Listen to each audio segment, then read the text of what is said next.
The Secrets of Doctor Who is brought to you by the Star Quest Production Network and is made possible by our many generous patrons.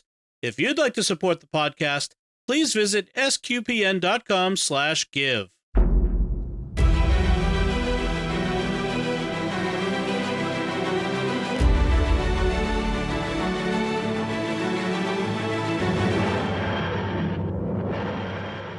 You're listening to The Secrets of Doctor Who, where we discuss everything about the hit BBC series Doctor Who.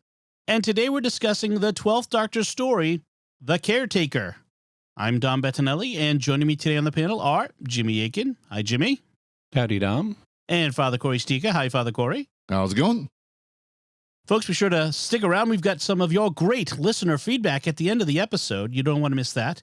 And I want to tell you that you will want to get your very own Secrets of Doctor Who t-shirt featuring us as some of your favorite doctors and the TARDIS. Or you can get it as a phone case or stickers. Which one of us is the TARDIS? I am. I was going to make a fat joke about sitting around the house, but no, never mind. I'm bigger on the inside. So be sure to get your very own The Secrets of Doctor Who merchandise by visiting sqpn.com/merch, M-E-R-C-H. And I'll tell you about another show on the Star Quest Network you're sure to enjoy called American Catholic History. Find it wherever fine podcasts are found or at sqpn.com/history. All right, we're discussing The Caretaker this time. Jimmy, can you give us a recap of what happens? Clara is running herself ragged between spending time in the TARDIS with the 12th Doctor and spending time on Earth with Danny Pink. It's becoming increasingly difficult for her to keep her two lives apart, and in this episode, they smack right into each other.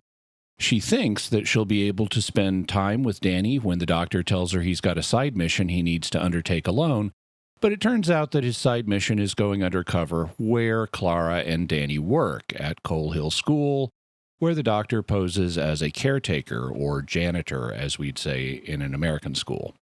Comedy hijinks ensue as the Doctor tries to fit in, and Clara is panicking over why he's really there. And it turns out that he's really there because there's an alien battle droid nearby with enough firepower to destroy the world.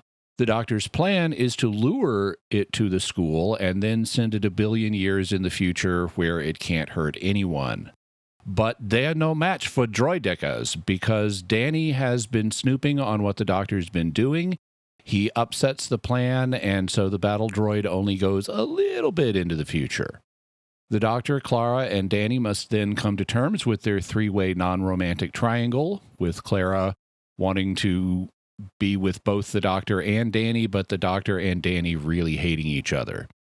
When the three unexpectedly catch up with the battle droid in the timeline, all three must work together to defeat it, which they do, as the Doctor uses tech to pretend to be its superior officer and orders it to shut itself down. Afterwards, the Doctor takes one of the kids from the school, a girl named Courtney Wood, into space to get rid of the battle droid.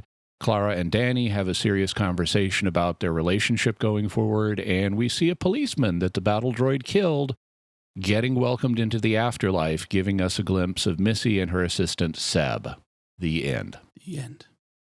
So one thing to mention is that Courtney, the introduction of Courtney, the student character from Coal Hill School, was a backdoor pilot for another Doctor Who cinematic universe show called The Class, which didn't last very long. I gather it wasn't very good. Wait. There was a spinoff called Class, and it lasted for like a season. But yeah.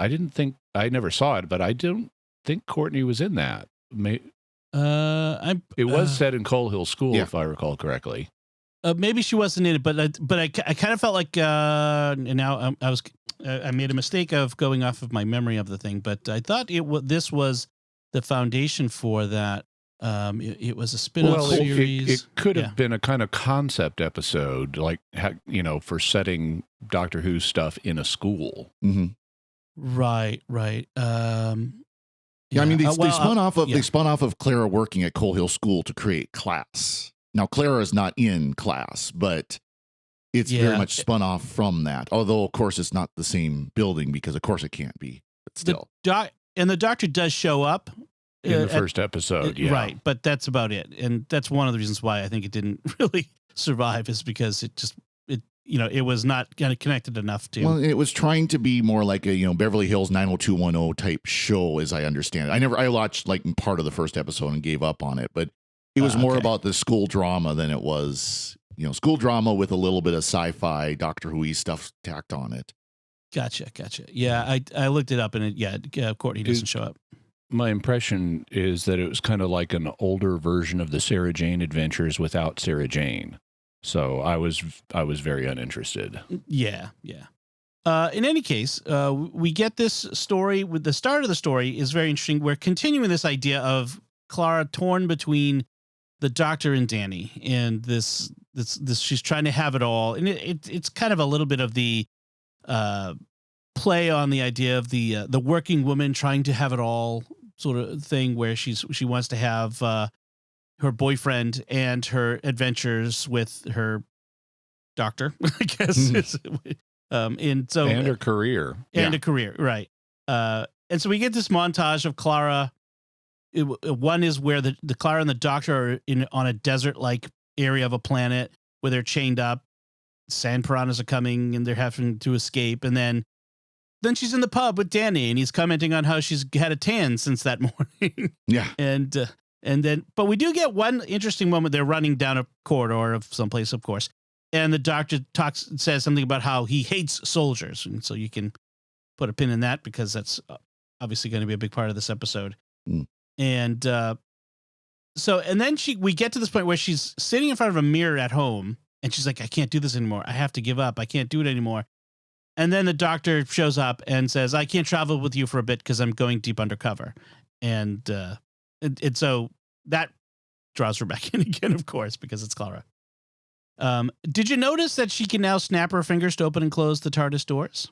Oh yeah, there's a nice scene that they're talking to each other in the TARDIS, and immediately Clara is suspicious because the Doctor's being nice. Yeah. And she says, "Why are you being nice?" And he says, "Because it works on you." Yep. And it's like, duh, it works on everyone. Try it sometime. Exactly. Just be nice. Yep. But then she's doubtful of his ability to go deep cover, as he says, and he says, "I can do deep cover," and she says, "Where? The Magic Circle," which is a British magician society, right. And he snaps his fingers to open the TARDIS door, and then she snaps hers to close it, to continue their discussion. Yes. I thought, wow, you come a long way with the TARDIS. It's now doing the snap thing for you. Clara as the companion turning into the Doctor sort of thing. We can see that progress happening. Yeah, although I just thought in terms of her, I mean, I'm kind of hypersensitive to that plot thread. Mm-hmm. I kind of don't want to overplay that, because that was her final exit. Mm-hmm. And she had like a couple of exit plans before that. Mm-hmm. And then, and so I'm kind of trying to check my knowledge of she's going to go too Doctor-like, because that may not have been the plan all along. That may have been what Moffat came up with for her third exit. Mm-hmm. Right. Yeah. But so I'm kind of trying to not read everything through that lens, even though I recognize it could. What I was thinking of is the TARDIS originally hated her. Mm-hmm. Oh yeah. And did not trust her, and was never going to do the snap thing for her. And now it's doing the snap thing. Yeah, she's been there long enough. Yeah, at this point, I don't feel like they've gone to the Clara Doctor yet. They're not, they're not even really working towards. I agree with Jimmy that this was more the TARDIS saying, "Okay, I like you now." Yeah, I guess. But although in Modern Who, like every companion starts to get a little too Doctor-like at one point or another. Like they start to acquire some of his abilities and sensibilities, even in Classic Who, as I've noticed. Mm-hmm. That happens. Clara is the one who's taken it too far. Other companions have acquired some skills that have made them a little Doctor-like, but I don't think they've taken it too far. Yeah. I didn't think of it as the too far one, just as that development of the companion to that level. But yeah, that's fine. And then we have the Doctor, as you mentioned, showing up as that temporary custodian at Coal Hill, which is, we have, like you said, hijinks ensue, including him hanging out outside her classroom window, and then commenting on like you got something wrong about Jane Austen's Pride and Prejudice, on the board, and she thinks he's like going to claim to have had tea with Jane Austen while she wrote it, and he's like, no, I just read the bio in the book. It says right on that page. Yeah. That's all. She was off by a year on the board. Yeah. There's one aspect of this at the beginning of the school day where Danny so they've been introduced in like a teacher's conference to the new caretaker, who's the doctor. And Clara, of course, is inwardly freaking out, but pretending she's not. And Danny notices it. And so then as they're going to their next engagement, which is assembly, Danny is like, do you know him? And Clara's denying it. But then she uses the assembly to get, as an excuse, she says, oh, you better get to assembly. I've got to do this other thing real quick. And she ducks back to talk to the doctor. And while she's there, he's giving her a little bit of information because she's correctly guessed people are not safe. But he says, but they will be if you let me get on with my mission. And he says at one point, it's assembly. You better get going. Go worship something. Yeah. And that's something that may not make any sense to a lot of Americans, because in our public school system, which I gather is the opposite of what people in Britain would call a public school, we would call that a private school. But in our public government-supported schools, there has been nothing like assembly in decades. There were some famous, in particular, one famous court case back in the 1960s where there had been prayer in American public schools, all the way down from the beginning of the public schools, where people would like say the Lord's Prayer together. It was non-sectarian, but it was Christian. And then in the 1960s, the disastrous Warren Court, among other things, it prohibited school-led prayer.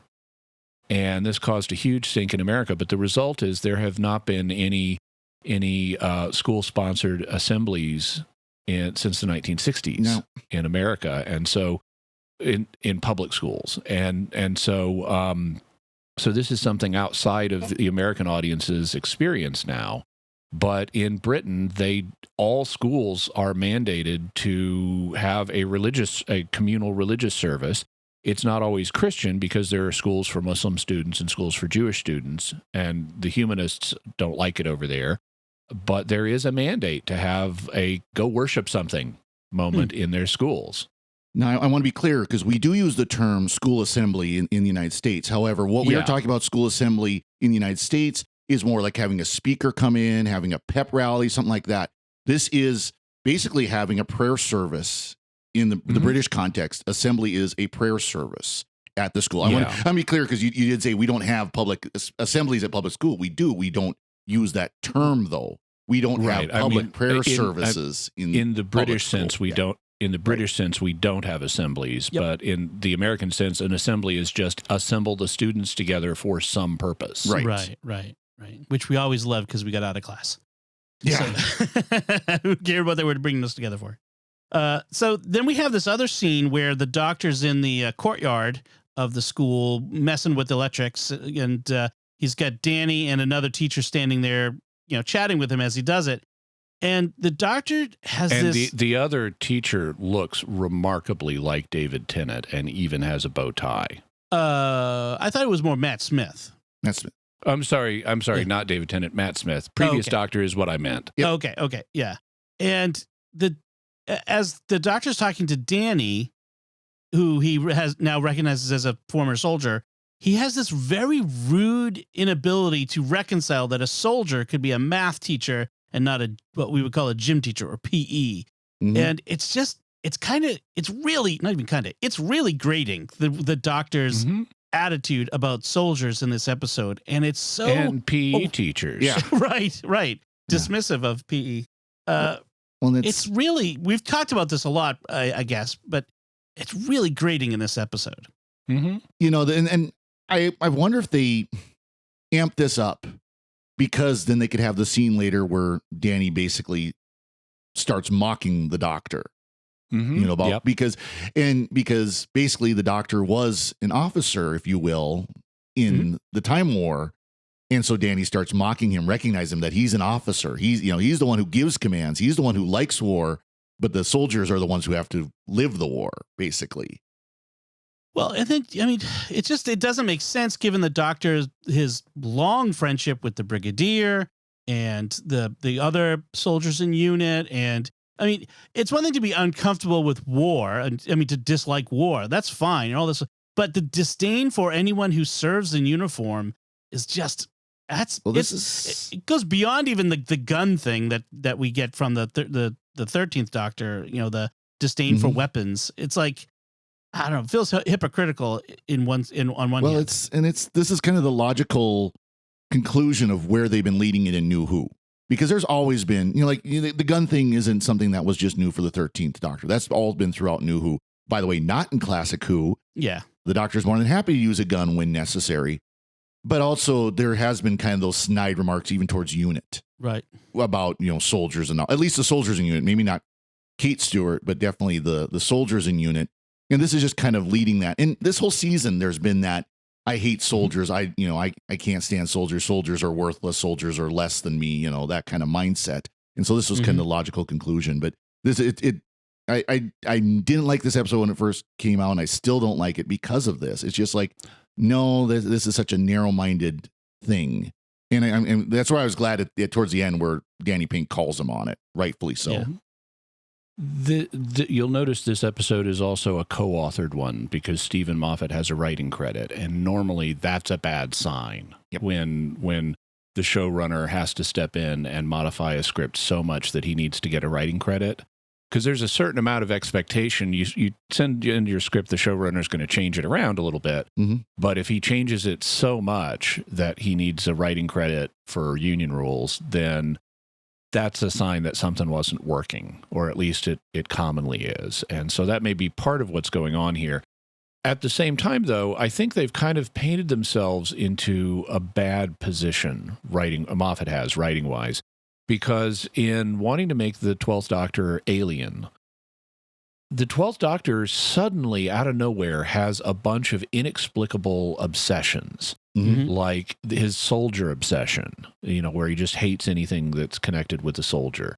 And he's got all of his interpersonal quirks where he doesn't understand people. Like in this episode, he thinks he and Clara are basically, the same age. That they appear the same age when they clearly don't. And he also has this "am I a good person" obsession out of nowhere. And it's like, okay, I get you're trying to make him alien, but just the quirks would have been enough. Mm-hmm.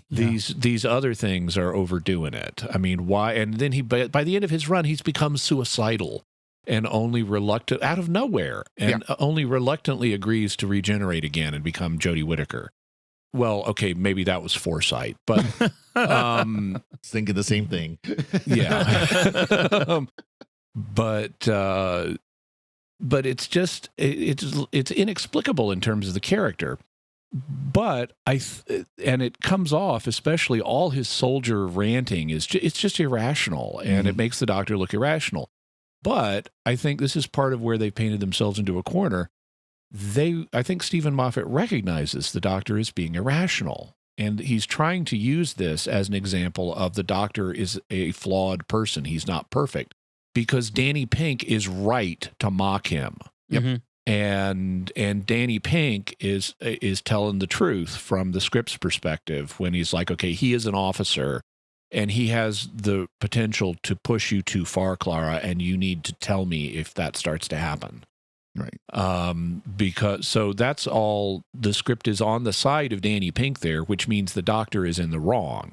And so what Moffat is trying to do is show the Doctor at an irrational phase of his life where he is hyper anti-soldier for no good reason, and the script knows it's for no good reason, but that doesn't stop it from being grating on the audience to hear him harping on this. In that scene where Danny calls him on it, there's as he ramps up the Doctor's antagonism, by saluting him and calling him sir, and then he says, he turns to Clara and says, "That's him. Look at him right now. That's who he is." And that's really, I mean, that's calling the doctor out. That's really the writer, the showrunner, really calling out the doctor they've created and the problem with him right there, and highlighting Clara's problem. Yeah, I kind of was at that moment. I mean, I recognized the zinger for what it is, but I'm like, well, this is who he is at this moment. If I was Clara, I would say, well, that's who he is at this moment when you've just been antagonizing him, but that doesn't mean that's who he is all the time. Yeah, Danny brings up this idea of that's who you really are with Clara later, too. Like, I want to know who you are when you're with him. Like, all I know is you when you've been with me, but who are you when you're gallivanting around time and space with him? And he's kind of obsessed with the idea of who people are really beneath this exterior, that they show the world. And I kind of interesting that they're throwing that in there. Yeah, I like Danny. There's a creepy element to that, though. It's like if someone said to me, well, I know what you're like when you're around me, but I want to know the real you, what you're like when you're at work. So let me follow you to work. Yeah. And it's like, that's a little creepy. Although, given that she's been having this secret life of traveling through time and space with an alien, I might want to know a little bit more about that if I was in a relationship with someone. Well, I'd want to know about that, but I don't think I would be, I want to know who you really are, and that's not who you are when you're with me. That's when you're gallivanting with him. That's a little controlling, It is kind of a minimalization of who we are as people. Different elements of us come out differently depending on who we're with. How I interact with Dom and Jimmy here on the podcast is very different how I interact with my parishioners.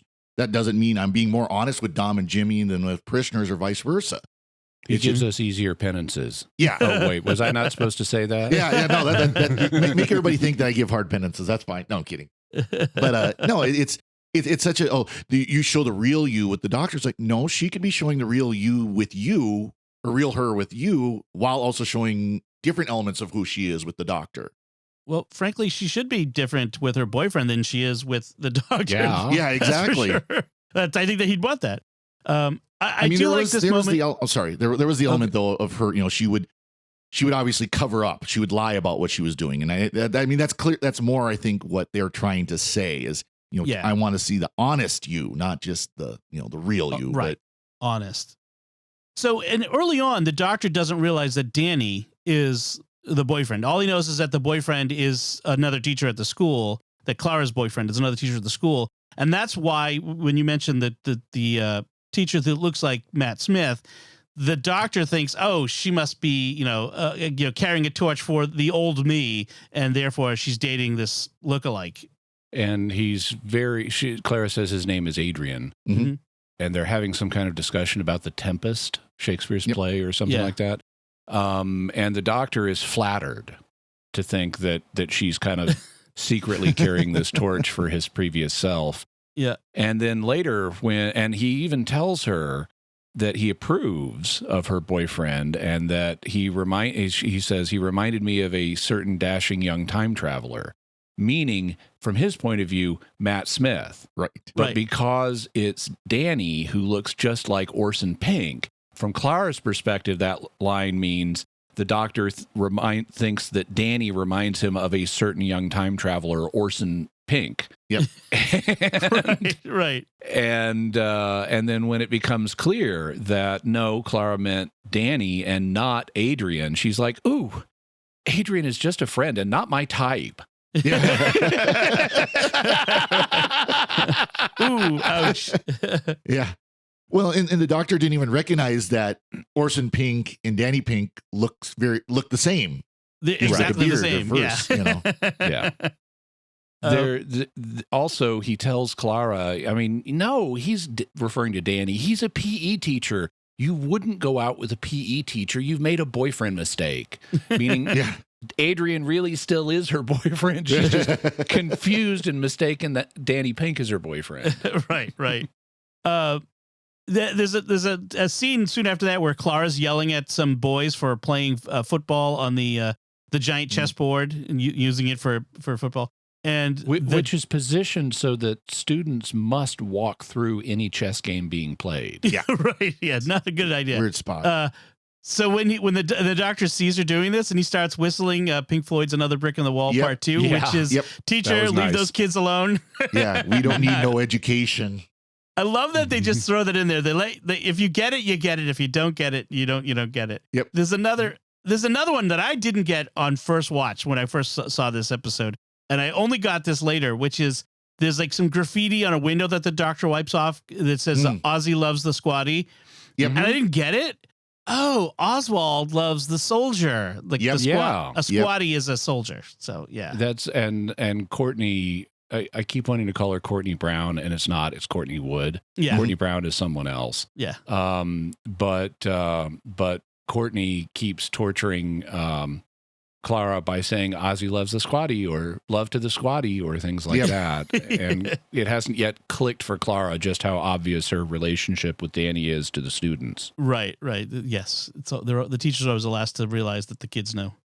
And the parents. Let's just be upfront with that. So this is when we encounter the Skovox blitzer, that a unfortunate police officer, community police officer, I think he is, runs into it in an abandoned building. And it's kind of it is a battle droid. It looks something like the ones in Phantom Menace, but it's kind of a metal man crab centaur. Right? Yeah. If you can, it's got like the top half that's sort of like a man's body, and then the bottom half is kind of like a crab, and it's all made out of metal and skitters around and shoots people. And of course, it can destroy the entire planet because of course it can. It is much more effective than the battle droids in Phantom Menace, though. It manages to kill someone. Yeah. Yeah, it does actually kill someone.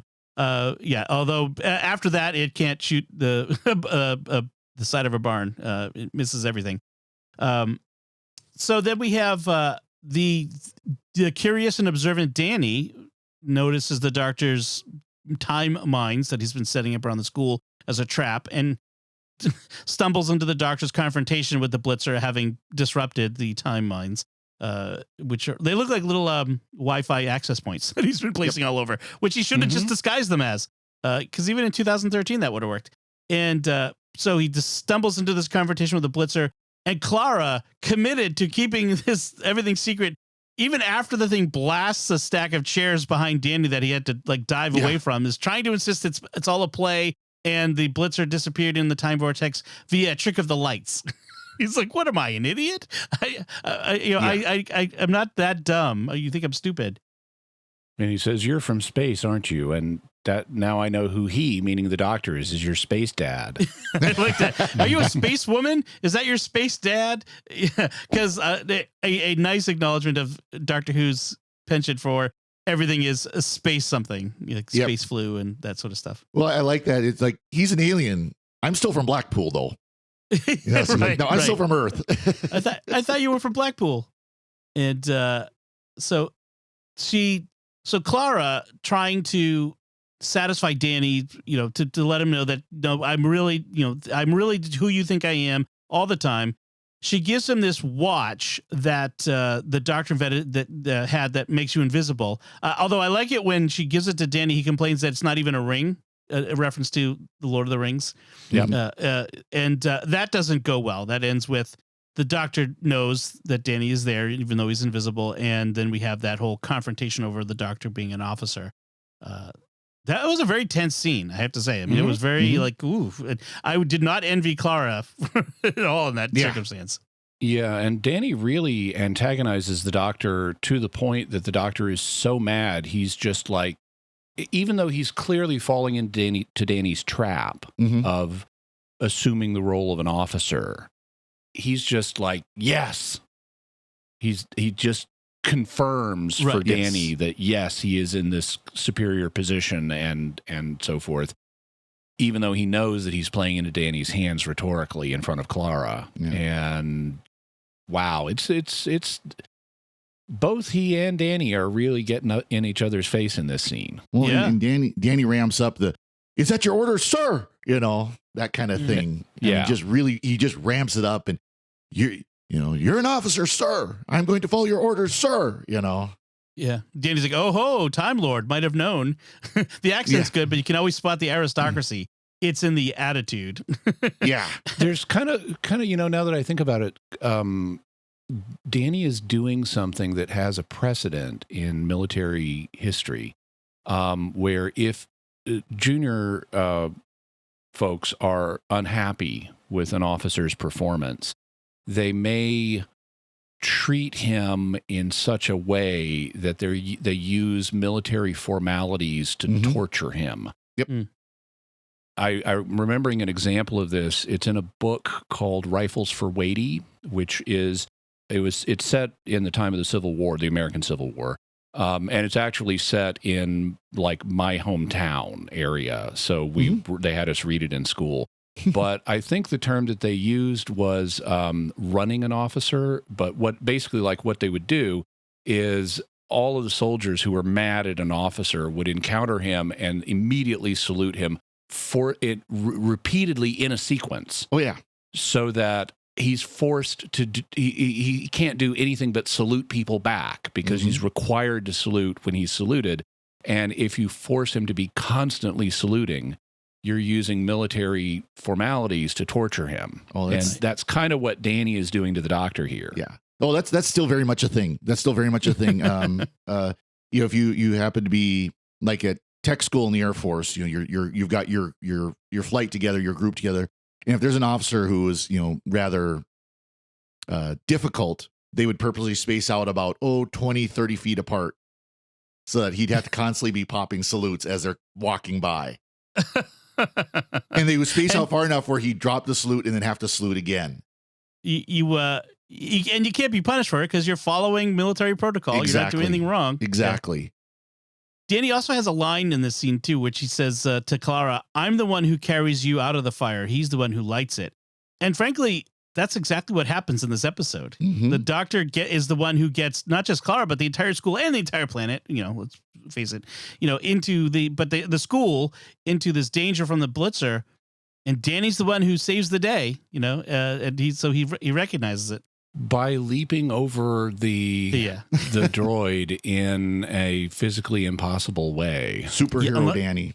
Unless you have a trampoline, which I'm sure the stuntman had. Yeah.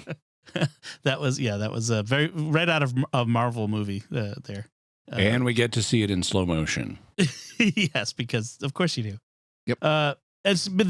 The Blitzer came back early. The doctor said it would be 74 hours. It was supposed to be sent a billion years into the future and be somebody else's problem. But instead, he sent it 74 hours because Danny messed things up. And then it comes back even earlier, less than 24 hours. And so like you said, the doctor has to pretend to be its general, its artificer to get it to shut down.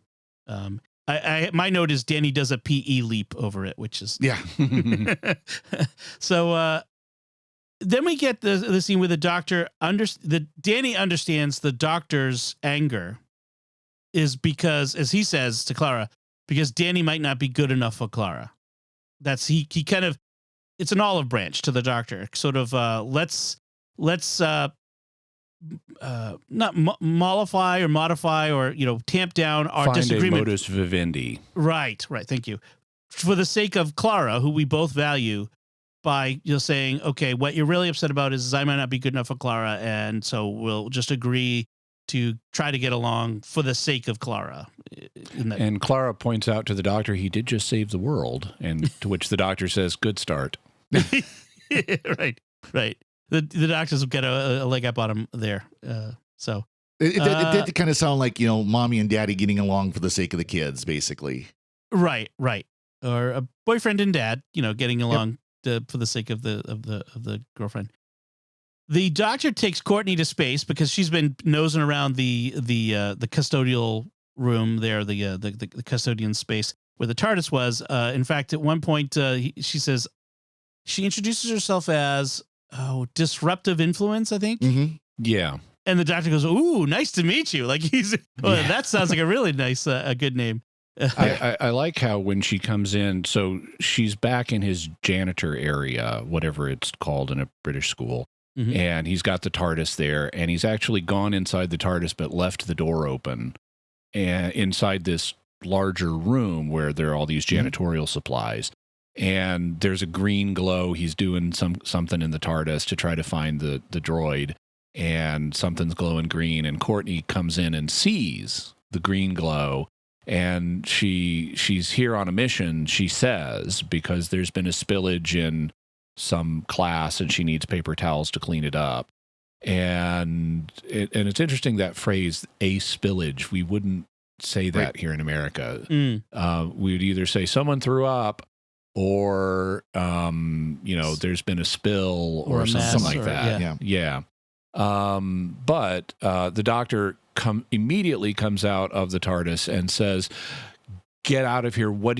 Can't you read?" And she says, "Read what?" "The sign on the window." And he's put a sign in the window. It says, "Keep out." And she says, "No, it says, go away, humans."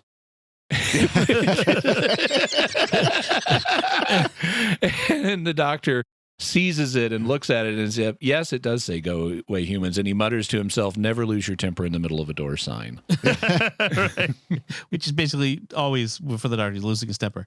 Now this is when he takes Courtney out to space, he does it for the purpose of kicking off the Blitzer into space. Yep. He takes this schoolgirl with this dangerous robot in the TARDIS to kick it out into space. Yeah.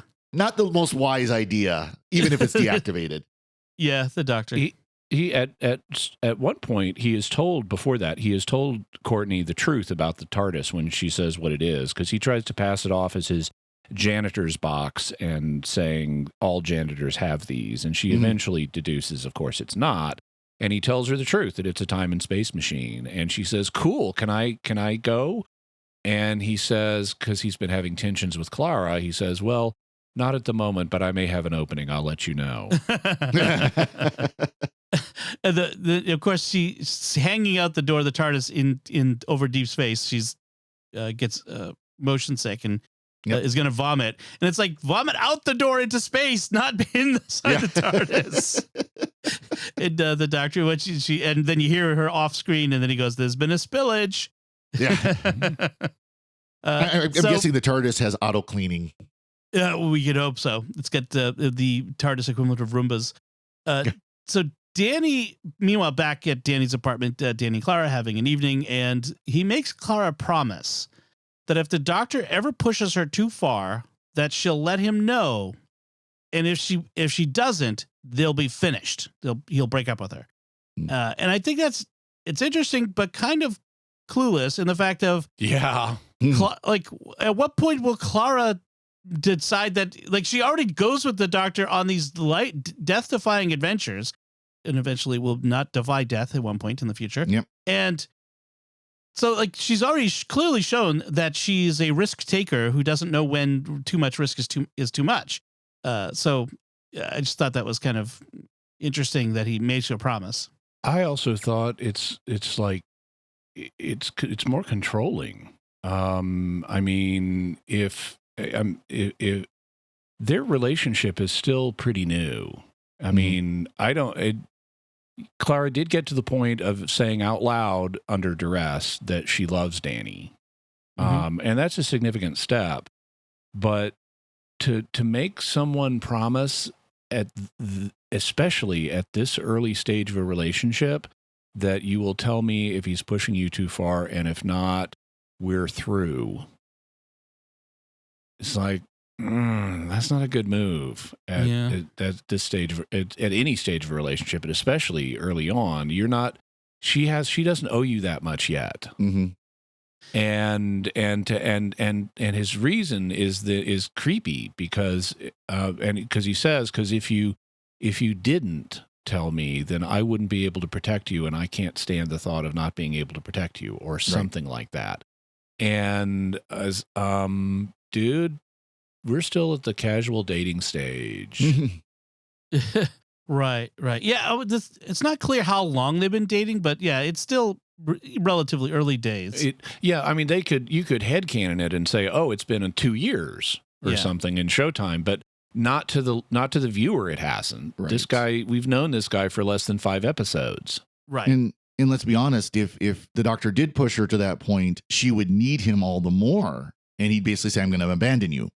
You know, she would need his help to recover from whatever it was she got pushed to. Yeah, he starts it off by saying, like, I know men like him, and I've served under them. In other words, officers that he's served under. They push you and make you stronger till you're doing things you never thought you could. And he says, I saw you tonight. You did exactly what he told you. You weren't even scared, and you should have been. And maybe he's seeing something in Clara that scares him a bit. Like, why are you, like, you don't behave normally. And maybe this is him sort of putting a foot out the door a little bit, subconsciously, a getting ready to have a reason to leave her. Of course, we never get that chance because they do something completely stupid by the end of the season, but we're not there yet. I know. In any case, so after that scene, we get they're kind of in a way playing Danny as kind of a new Rory. Because you've got Clara and Amy as the adventurous one who goes off with the doctor, and Rory / Danny as the grounded everyman who protects. Is kind of on the other end of the relationship. And I think it ultimately was played better in the case of Amy and Rory than it is with Clara and Danny. Yeah. Rory got the show. As the show developed, Rory became a really interesting focus to the point that he was now the audience surrogate instead of Amy. And the audience, was starting to view episodes through his eyes more than Amy's eyes. And so this role can be done very effectively. It was done effectively in the case of Rory, and they're trying to do it with Danny. I don't think as successfully. Danny's emotional intelligence may not be as high as Rory's.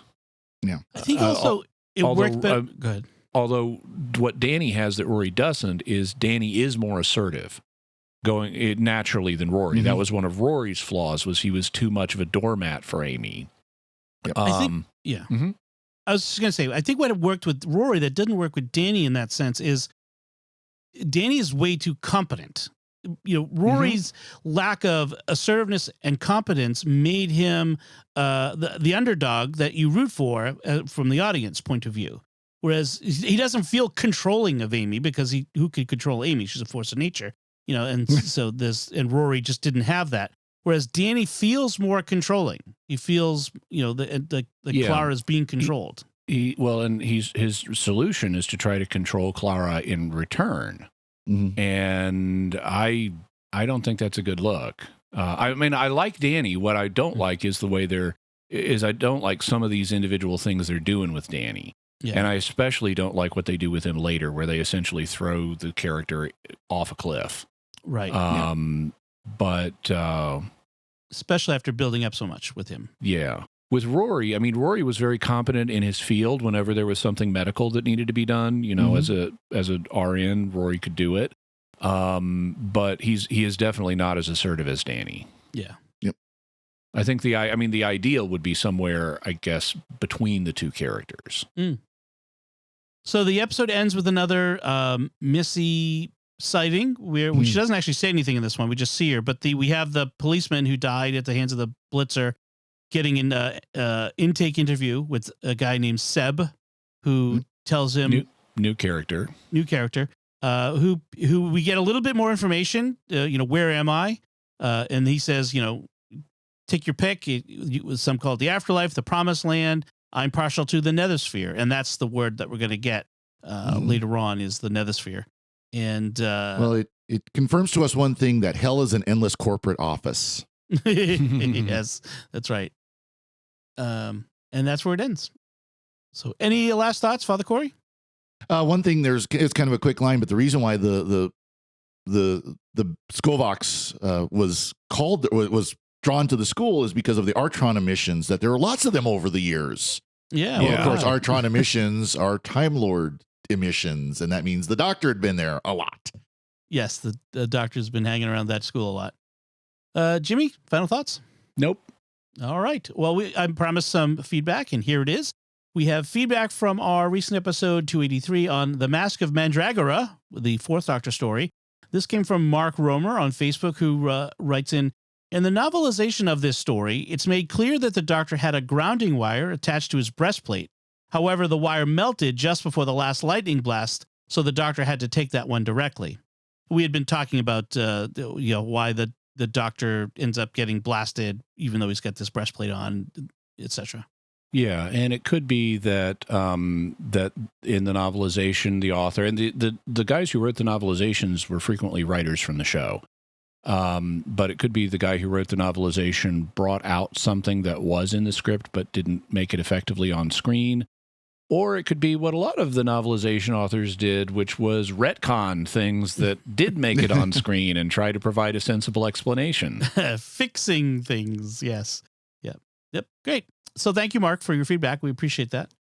As we wrap things up, we want to take a moment to thank our patrons who make it possible for us to create The Secrets of Doctor Who, including Anne-Marie S., Joe K., Kenneth W., Emily F., and Jim W. Their generous donations at sqpn.com/give make it possible for us to continue The Secrets of Doctor Who and all the shows at StarQuest. You can join them by visiting sqpn.com/give. And we'd also like to thank Victor Lambs, who edited this episode for us. So that's it from us. What did you think of this 12th Doctor episode, The Caretaker? You can let us know by commenting on the show at sqpn.com or the Secrets of Doctor Who Facebook page, or send an email to drwho@sqpn.com, or visit the StarQuest Discord community at sqpn.com/discord. We'll be back next time when we'll be discussing something special, a Big Finish audio story starring Missy, called The Broken Clock. So you'll be sure to want to check that out before then. It's going to be a lot of fun. Yeah, this is from Missy Set 1 from Big Finish, and it is an awesome story. I really love this one. Looking forward to it. It includes Michelle Gomez, of course, doing the voice work. And we've played snippets from it in previous episodes, just little lines here and there. But I'm looking forward to this.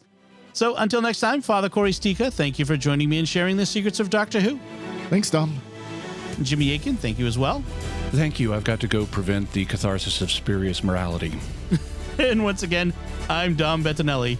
Thank you for listening to The Secrets of Doctor Who on StarQuest. And remember, you only really know what someone thinks of you when you know what lies they've told you. Or do you?